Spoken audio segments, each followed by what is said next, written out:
खबर national Conference के नायब सदर उमर अब्दुल्ला ने कुलगाम में अवामी जलसे से खिताब के दौरान सरकार को तनकीद का निशाना बनाया। उन्होंने इस मौके पर बिजली के बहरान, बेरोजगारी समेत मुख्तलिफ मसाइल पर बात की।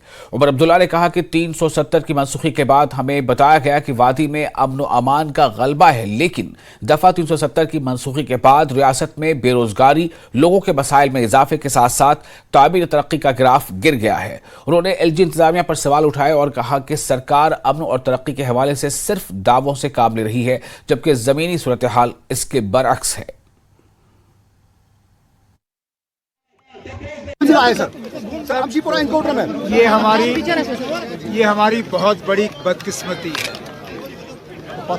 कि बेगुनाह लोग आज जेल में दर-बदर की ठोकरें खा रहे हैं। जो मामूली से मामूली इल्जाम में पकड़े गए हैं उनको बेल होता नहीं और सालों साल तक ये लोग जो हैं जेल में फंसे रहते हैं।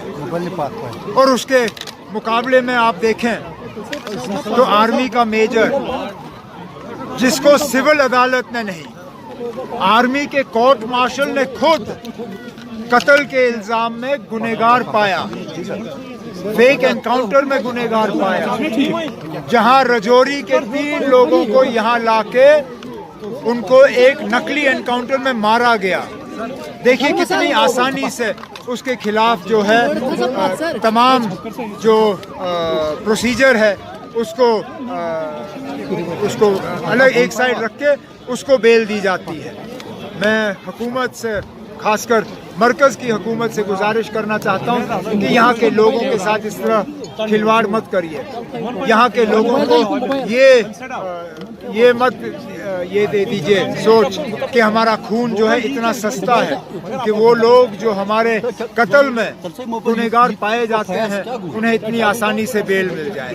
सर, क्या बीजेपी यहाँ के लोगों को धोखा दे रही है? उन्होंने धोखे के अलावा और दिया क्या? हमें धोखा ही मिल रहा है। हमें इलेक्शन के नाम पे धोखा मिल रहा है। हमें बेरोजगारी को हल करने के नाम पे धोखा दिया जाता है। हमें डेवलपमेंट के नाम पे धोखा दिया जा रहा है। हमें यहाँ पे मामूली सी चीजों पे ना, बिजली के नाम पे, आखिरकार क्या वजह है कि यहाँ के बिजली के निज़ाम को ठीक नहीं किया जा सकता?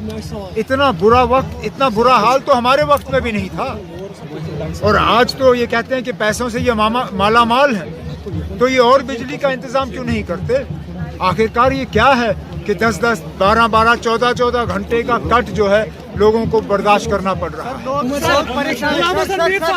आपकी गवर्नमेंट 2010 में उन्होंने ही बचाई। गुलाम हसन मीर साहब उन्होंने दावा किया। मुझे कुछ नहीं कहना। बुखारी साहब पीडीपी और कांग्रेस ने बीजेपी को यहाँ लाया।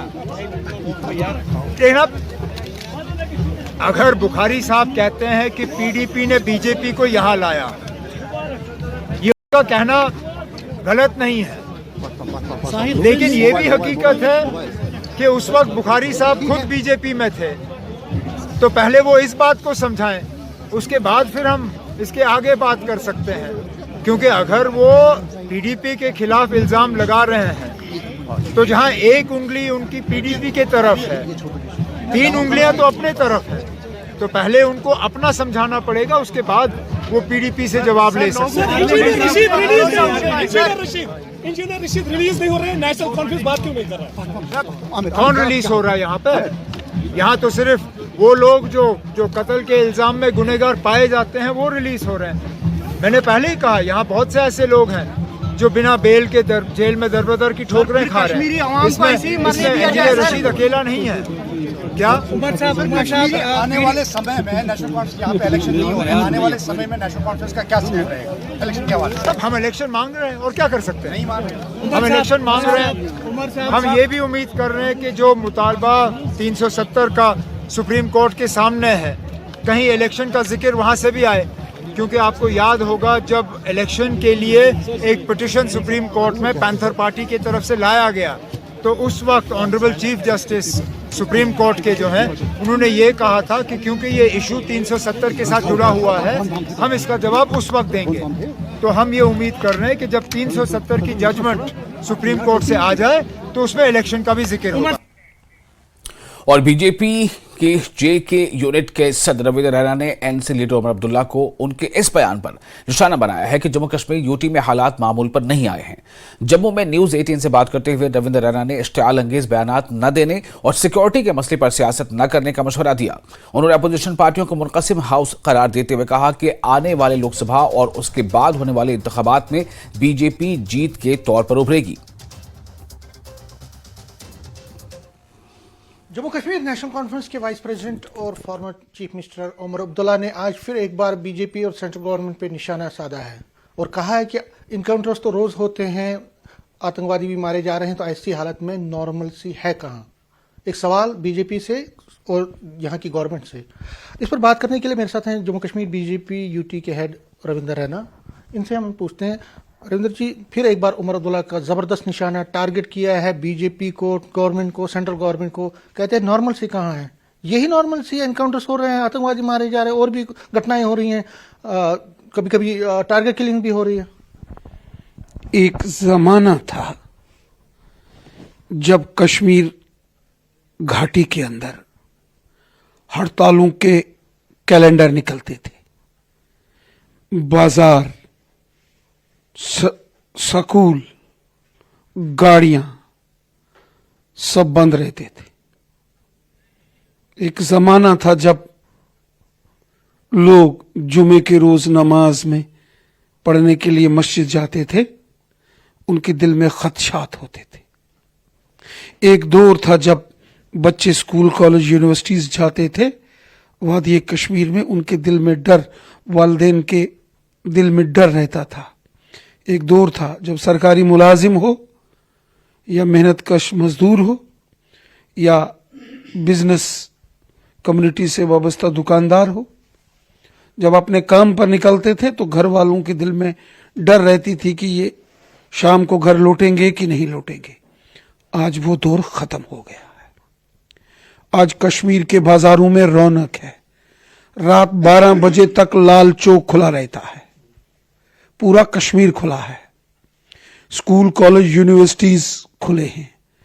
सड़कों पर रौनक है, गाड़ियां चल रही हैं, बाजारों में रौनक है।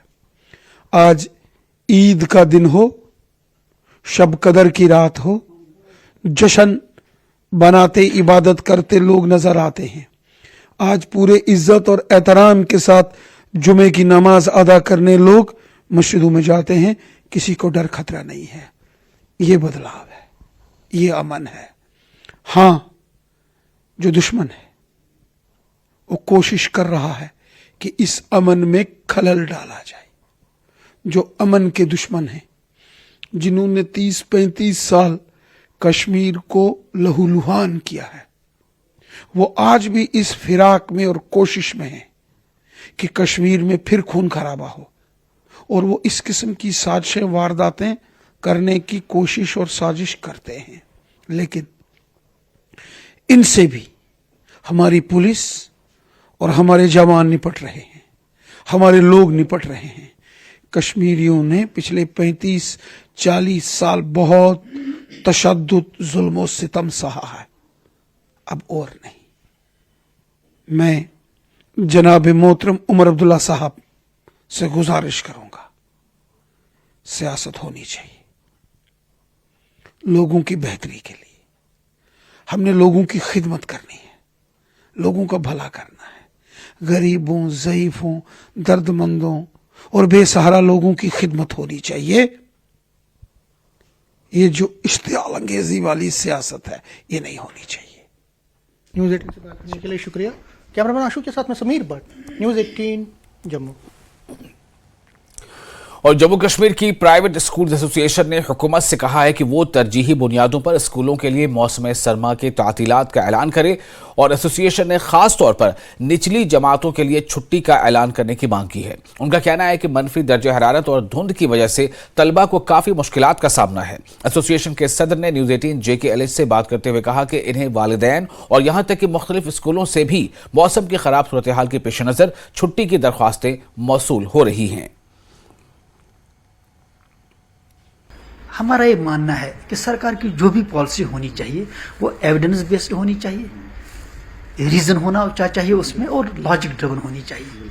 मुझे बताए इन हालात में जबकि टेम्परेचर माइनस को छू रहा है, इन हालात में सुबह सवेरे बच्चे को बुलाना, जबकि हम देख रहे हैं कि इस वक्त वैसे भी खांसी, नज़ला, जुकाम, ये जितने भी डिजीज हैं, खासकर ये जितने भी वायरल इन्फेक्शन ये इस वक्त आम हो रहे हैं। इसी वजह से हमने सरकार से बार बार कहा था कि देखिए बच्चे की तालीम का मामला ये एक सोसाइटी का मामला है, कौम का मामला है, महज एक ब्यूरोक्रेट को पॉलिसी डिसीजन नहीं लेने चाहिए। आप तो ये बताएं, किसी से बात हुई आपकी एडमिनिस्ट्रेशन की तरफ से, या कोई डेट दी गई है कि कब स्कूल्स की क्लोजिंग होगी या विंटर ब्रेक होगा? देखिए अफसोस का तो यह अफसोस का मकाम है कि सरकार में इतना ईगो और एक्सटेंशन ईगो है कि ये प्राइवेट इदारों को ऑन बोर्ड लेना ही नहीं चाहते हैं। इनके लिए प्राइवेट सेक्टर कोई माना ही नहीं रखता है, चाहे हम कितने ही इंपॉर्टेंट स्टेक होल्डर क्यों ना हो। हम जब भी सरकार से राब्ता करते हैं, हम जब भी सरकार को लिखते हैं, आपको हैरानी होगी कि एक ऑफिसर आम लोगों से मिलने में खुशी महसूस तो करता है, लेकिन एज स्कूल जब हम उनके पास जाते हैं तो हमारी मुलाकात को अवॉइड करते हैं। और श्रीनगर में एजी के दफ्तर में खून के अतिया कैंप का इनेकाद किया गया, जहां एजी के दफ्तर के मुलाजमीन और मकामी लोगों ने खून का अतिया दिया। एजी के दफ्तर ने कुछ दिन पहले ऑडिट दिवस का इफ्तिताह किया था, जिसका मकसद इंतजामिया और लोगों के दरमियान महकमे के किरदार को उजागर करना था।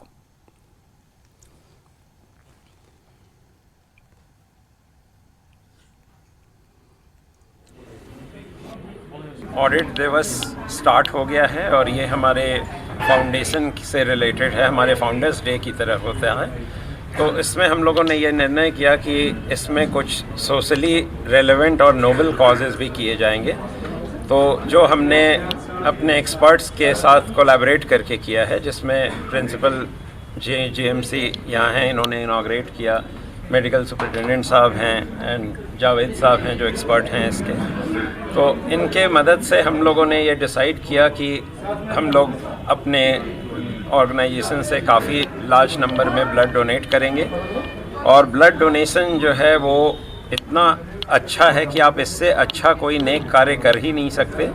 ये लोगों के जान बचाने के काम आता है और आप ये ऐसा डोनेशन दे रहे हो जो आप जानते नहीं हो किसको आएगा ये काम, लेकिन वो बहुत अच्छे और क्रिटिकल समय में काम आता है।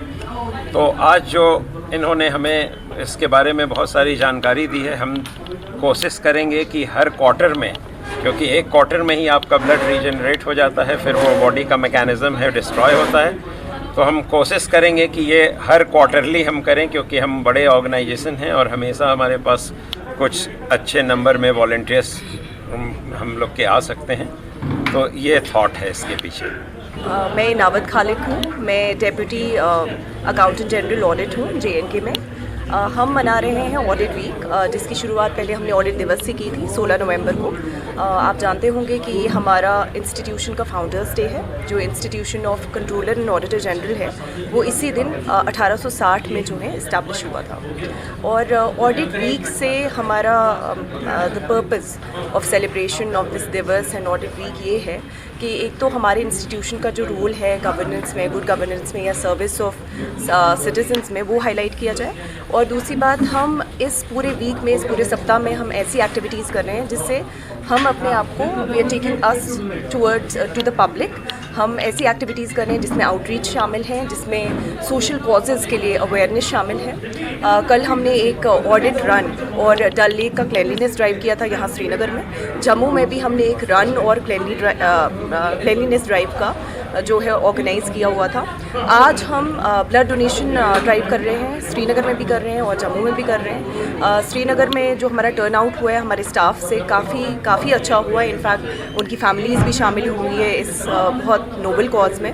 हमारा इसमें ताउन किया है प्रिंसिपल साहब JMC ने, मेडिकल सुपरिटेंडेंट ललदेव ने। और इस पूरी एक्टिविटी से हम यही बेसिकली मैसेज देना चाहते हैं कि हम लोगों को सेल्फलेस होना पड़ेगा सोसाइटी की हेल्प करने के लिए।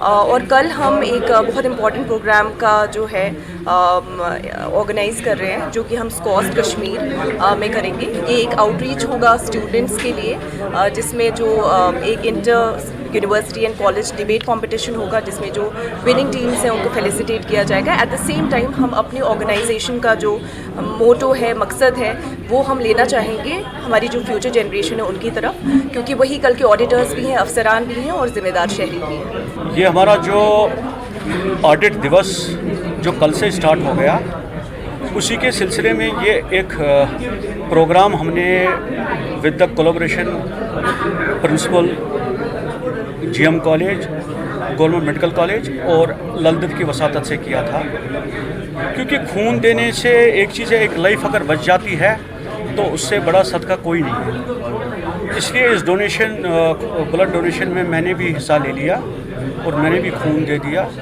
अगर मेरी वजह से किसी की जान बचती है तो उससे बड़ा सदका कोई नहीं है। और जाफरान की पैदावार में इजाफे के सबब इंटरनेशनल स्पाइस पार्क जस्सो पापुर में रवां साल जाफरान के स्टिग्मा पैदावार का काफी इसमें इजाफा देखा जा रहा है, जिससे जाफरान की सनत को आने वाले वक्त में काफी फरोग मिलने की उम्मीद जताई जा रही है।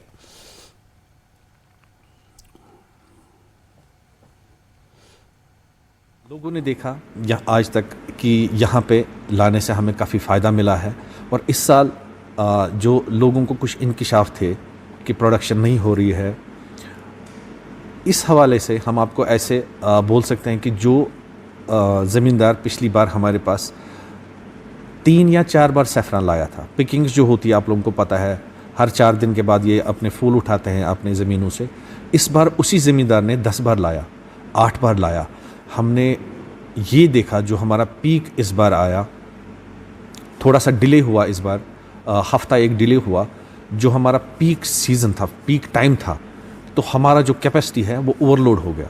इतना सैफरान हमारे पास लोगों ने लाया, जिस सैफरान ज़मींदार ने लास्ट में या सैफरान ग्रोवर ने हमारे पास सैफरान लाया, उसने कम से कम, अगर मैं कुछ अंदाज़न, उसने कम से कम 3 गुना 4 गुना हमारे पास लाया इस बार। तो आप खुद अंदाज़ा लगा सकते हैं कि इस बार कितनी अच्छी फसल हुई है कि हम सुखाने के लिए हमारा जो कैपेसिटी है वो ओवरलोड हो गया। तो हमें पूरा 24/7 ये जो हमारा फैसिलिटी है ओपन रखना पड़ा। हम 2-2 शिफ्ट्स में काम करते थे, डे का शिफ्ट अलग होता था, नाइट का शिफ्ट, जितना ह्यूमन कैपेसिटी हम यूज़ कर सकते थे उतना हमने किया, लोगों का सैफरान सुखाया। तो जो सुखा के यहाँ पे ज़मींदार भाई अपना सैफरान पे ग्रेड सर्टिफिकेशन और जीआई लेबलिंग लगा के लेके जाते हैं यहाँ से और मार्केट में लेके जाते हैं। हमारी ज़मींदार भाइयों से यही गुजारिश है कि आपके पीछे हम खड़े हैं, आपका जो प्रोडक्ट हम जीआई लेबल करके देते हैं, उस जीआई प्रोडक्ट को, उस जीआई कश्मीर सैफरान को आप कहीं पे भी ले जाके बेच सकते हैं। और इसी के साथ इस बुलेटिन में फिलहाल इतना ही, लेकिन न्यूज़ 18 जो कि लगातार बड़ी और अहम खबरों का सिलसिला जारी रहेगा।